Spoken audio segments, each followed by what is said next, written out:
अगर आप +2 पास हैं तो Punjab and Haryana high court में रिस्टोरर की वैकेंसी के लिए नोटिफिकेशन आ चुकी है। आप उसके लिए अप्लाई कर सकते हो। इस वीडियो में मैं आपको पूरी डिटेल में बताऊंगा क्या क्या एसेंशियल क्वालिफिकेशंस है और जो भी इसके लिए शर्तें रखी गई है।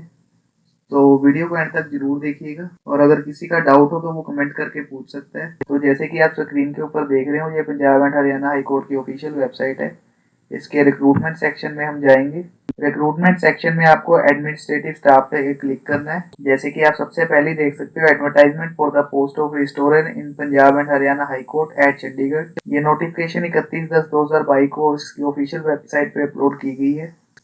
यहाँ से आप डाउनलोड कर सकते हो। इसका लिंक मैं आपको डिस्क्रिप्शन में दे दूंगा। तो जैसे आप स्क्रीन के ऊपर देख सकते हो, ये ऑफिशियल नोटिफिकेशन दी गई है इसकी ऑफिशियल वेबसाइट पे। इसमें जो भी इंपॉर्टेंट पॉइंट्स है वो मैंने ऑलरेडी हाईलाइट करके रखे हुए हैं।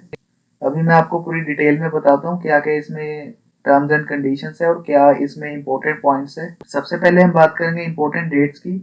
तो इसकी एप्लीकेशन की डेट 31/10/2022 से शुरू हो चुकी है और इसकी लास्ट डेट 31/11/2022 रखी गई है। तो आप 31/11/2022 से पहले पहले इसके लिए अप्लाई कर सकते हो।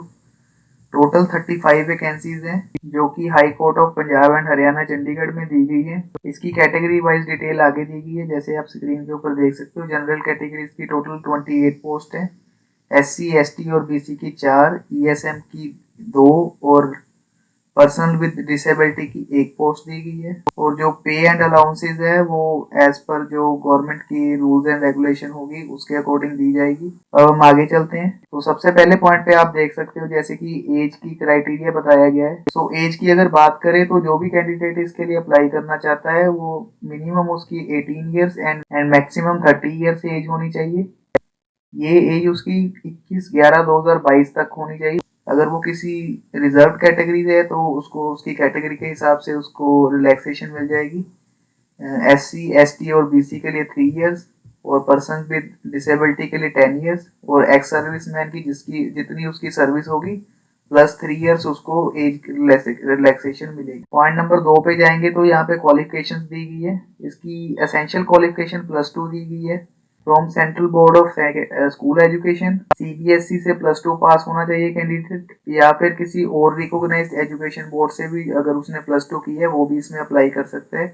बट मिनिमम मार्क्स 55% चाहिए उसके +2 में, तभी कोई कैंडिडेट इसमें अप्लाई कर सकता है। अगर 55% से मार्क्स कम है तो इसके लिए आप नहीं अप्लाई कर सकते। और इसकी जो क्वालिफिकेशन है आपकी 21/11/2022 तक कंप्लीट होनी चाहिए। मतलब आपकी +2 21/11/2022 से पहले की होनी चाहिए। अगर आपने उसके बाद +2 की है तो वो वैलिड नहीं मानी जाएगी। अभी हम आगे चलेंगे पॉइंट नंबर थ्री के ऊपर फीस की डिटेल दी गई है। तो फीस की अगर हम बात करें तो जनरल कैटेगरी के लिए 500 रुपये फीस रखी गई है फैसिलिटेशन चार्जेस और 500 इसकी एग्जामिनेशन फीस होगी।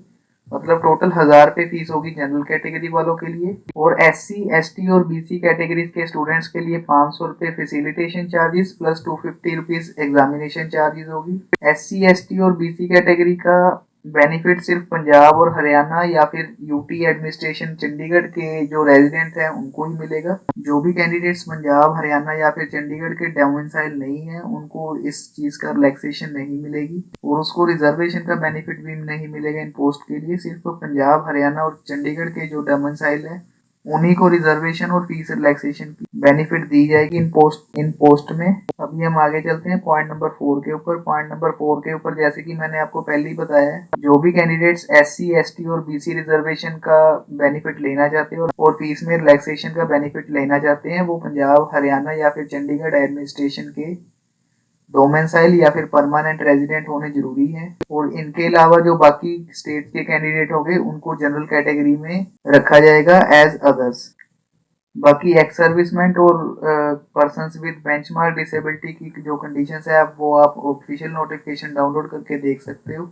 इसका लिंक मैं आपको डिस्क्रिप्शन में दे दूंगा। तो अभी हम पॉइंट नंबर 5 में चलेंगे। पॉइंट नंबर 5 के जैसे कि आप फर्स्ट पॉइंट देख सकते हो, the candidates have to submit the print out of application form along with supporting documents that is proof of qualification, date of birth, reservation certificate etc. at the time of testimonial checking और interview. आपको जो application form है जो आप online apply करोगे उसका print out अपने साथ में रखना है। ये एप्लीकेशन फॉर्म अलोंग विद आपके जो क्वालिफिकेशंस हैं, डेट ऑफ बर्थ का प्रूफ और रिजर्वेशन का जो सर्टिफिकेट है, इसके साथ में आपको प्रोड्यूस करने होंगे जब आपकी इंटरव्यू या फिर टेस्टिमोनियल चेकिंग होगी। पॉइंट नंबर 2 के ऊपर बीसी कैटेगरी के कैंडिडेट्स के लिए कंडीशंस दी गई है। वो जो क्रीमी लेयर में कैंडिडेट्स आते हैं बीसी कैटेगरी में, उनको रिजर्वेशन का बेनिफिट नहीं मिलेगा। इसके रिगार्डिंग उनको एफिडेविट भी प्रोड्यूस करना पड़ेगा कि वो क्रीमी लेयर में नहीं आते हैं। ये एफिडेविट आपको इस नोटिफिकेशन के साथ में एनेक्सचर 1 में मिल जाएगा। आप डाउनलोड करके प्रिंट आउट ले सकते हो इसका। पॉइंट नंबर 3 में उन कैंडिडेट्स के लिए शर्तें रखी गई हैं जो गवर्नमेंट डिपार्टमेंट्स में किसी भी काम कर रहे हैं, उनको नो ऑब्जेक्शन सर्टिफिकेट प्रोड्यूस करना पड़ेगा। वो एनेक्सर 2 में आपको मिल जाएगा इस नोटिफिकेशन की। वो भी आप डाउनलोड करके प्रिंट आउट ले सकते हो। अभी हम आगे चलेंगे। पॉइंट नंबर 4 पे जैसे आप देख सकते हो इन्होंने एक और डिक्लेरेशन मैंडेटरी की है। जो भी कैंडिडेट इन पोस्ट के लिए अप्लाई कर रहा है उसका अगर कोई क्लोज रिलेटिव हाई कोर्ट की किसी एस्टेब्लिशमेंट या फिर उसकी जो कोई सबॉर्डिनेट कोर्ट है उसमें काम कर रहा है तो उसकी भी डिटेल उस कैंडिडेट को अपनी ऑनलाइन एप्लीकेशन में मेंशन करनी होगी। क्लोज रिलेटिव्स मतलब जैसे हस्बैंड, वाइफ, फादर या फिर फादर इन लॉ एटसेट्रा, ये सारे के सारे रिलेशन उसके क्लोज रिलेटिव्स में आ जाएंगे। अगर इनमें से कोई भी कैंडिडेट का रिलेटिव कोर्ट्स में काम कर रहा है तो उसको उसकी डिटेल देनी पड़ेगी अपने एप्लीकेशन फॉर्म में। पॉइंट नंबर 7 पे जैसे कि आप देख सकते हो the candidates are requested to keep printouts of application form along with our relevant document. जैसे मैंने आपको पहले भी बताया था, अप्लाई करने के बाद आपको एप्लीकेशन फॉर्म का प्रिंट आउट अपने साथ में रखना है और जो भी आपके सपोर्टिंग डॉक्यूमेंट्स है जैसे कि क्वालिफिकेशन, एज या फिर कास्ट सर्टिफिकेट, वो भी आपको अपने साथ में रखना है। जब भी आपकी इंटरव्यू या फिर कोई चेकिंग होगी आपको वो प्रोड्यूस करने जरूरी होंगे। अब हम आगे चलेंगे पॉइंट नंबर 6 पे। पॉइंट नंबर 6 पे जैसे कि मैंने आपको पहले भी बताया था, जो किसी गवर्नमेंट, सेमी गवर्नमेंट या फिर पीएसयू वगैरह में काम कर रहे हैं कैंडिडेट्स, उनको नो ऑब्जेक्शन सर्टिफिकेट प्रोड्यूस करना पड़ेगा उनके हेड ऑफ डिपार्टमेंट या फिर ऑफिस की जो भी कॉम्पिटेंट पर्सन होगा उनके डिपार्टमेंट में। आगे पॉइंट नंबर 7 पे स्पेशल इंस्ट्रक्शंस दी गई हैं। इसमें अगर कोई जरूरी पॉइंट आएगा तो मैं आपको एक्सप्लेन कर दूंगा। तो जैसे आप पॉइंट नंबर 8 पे देख रहे हो, मोड ऑफ सिलेक्शन का प्रोसीजर बताया गया इसमें टोटली। तो सबसे पहले आपका ऑनलाइन रिटन टेस्ट होगा जो कि कंप्यूटर बेस्ड होगा। ये टेस्ट आपका 30 मार्क्स का होगा और इसमें 120 ऑब्जेक्टिव टाइप क्वेश्चंस होंगे और ये हर क्वेश्चन 0.25 मार्क्स कैरी करेगा। ये वाला जो टेस्ट है टोटल 2 आवर्स ऑफ ड्यूरेशन का होगा, मतलब 2 घंटे का आपका पेपर होगा 120 क्वेश्चंस का और टोटल 30 मार्क्स ये कैरी करेगा। ये वाला जो पेपर है टोटली क्वालिफाइंग नेचर का होगा। इसमें कैंडिडेट्स को मिनिमम 40% मार्क्स सिक्योर करने जरूरी होंगे। 40% से नीचे वाले जो कैंडिडेट होंगे उनको आगे कंसीडर नहीं किया जाएगा। आगे जैसे मेंशन किया हुआ, the written test is only qualifying in nature and candidates equivalent to 10 times, मतलब जितनी भी वैकेंसी है उसकी 10 टाइम्स कैंडिडेट्स कॉल फॉर की जाएंगी आगे प्रैक्टिकल टेस्ट के लिए और इंटरव्यू के लिए। और ये जो मेरिट है वो नॉर्मलाइजेशन के थ्रू प्रिपेयर की जाएगी। जो भी कंप्यूटर बेस्ड टेस्ट होगा इसमें नॉर्मलाइजेशन के बाद जो भी कैंडिडेट सिलेक्ट होंगे उनको आगे प्रैक्टिकल टेस्ट और इंटरव्यू के लिए कॉल फॉर किया जाएगा।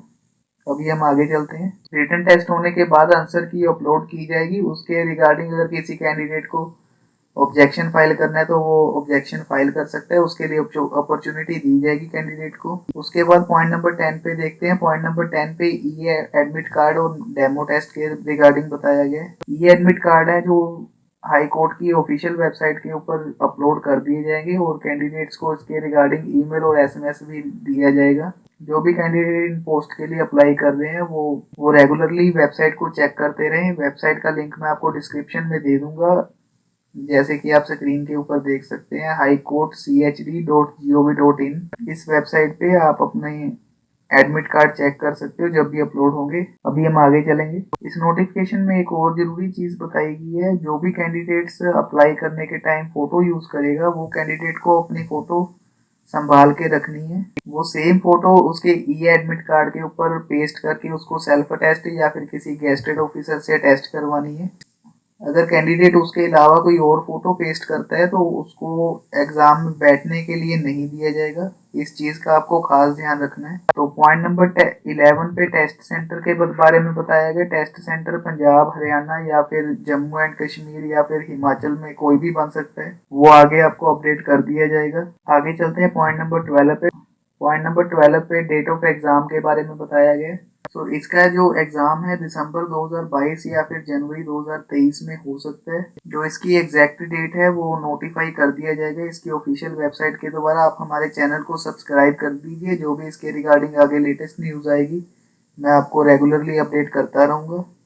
बाकी पॉइंट नंबर 13 पे इंपॉर्टेंट इंस्ट्रक्शंस दी गई है। अगर आप देखना चाहो तो आप ऑफिशियल नोटिफिकेशन डाउनलोड करके चेक कर सकते हैं। मैं आपको लिंक इसका डिस्क्रिप्शन में दे दूंगा। अभी पॉइंट नंबर 14, जैसे कि आप स्क्रीन के ऊपर देख सकते हो, ऑनलाइन एप्लीकेशन का प्रोसीजर बताया गया है। इसका ऑनलाइन एप्लीकेशन का प्रोसीजर जो है आप हाईकोर्ट chandigarh.gov.in पे जाके चेक कर सकते हो। डिटेल्ड एडवर्टाइजमेंट मैंने आपको ऑलरेडी बता दी है। अगर आपको किसी को इसके रिगार्डिंग कोई डाउट हो तो आप कमेंट करके पूछ सकते हो। मैं पूरी कोशिश करूंगा हर कमेंट का रिप्लाई करने का। तो अभी हम आगे चलते हैं। तो जब भी आप ऑनलाइन अप्लाई करने के लिए जा रहे हो तो आपके पास ये वाली चीजें होनी जरूरी है, जैसे कि आपकी पर्सनल डिटेल्स, आपका valid email ID, mobile number, online payment जैसे जिससे भी आप करना चाहते हो, डेबिट कार्ड या फिर क्रेडिट कार्ड से, आपकी रीसेंट पासपोर्ट साइज फोटो जो कि 3 महीने से पुरानी नहीं होनी चाहिए और वाइट बैकग्राउंड में होनी जरूरी है, और आपके स्कैन सिग्नेचर।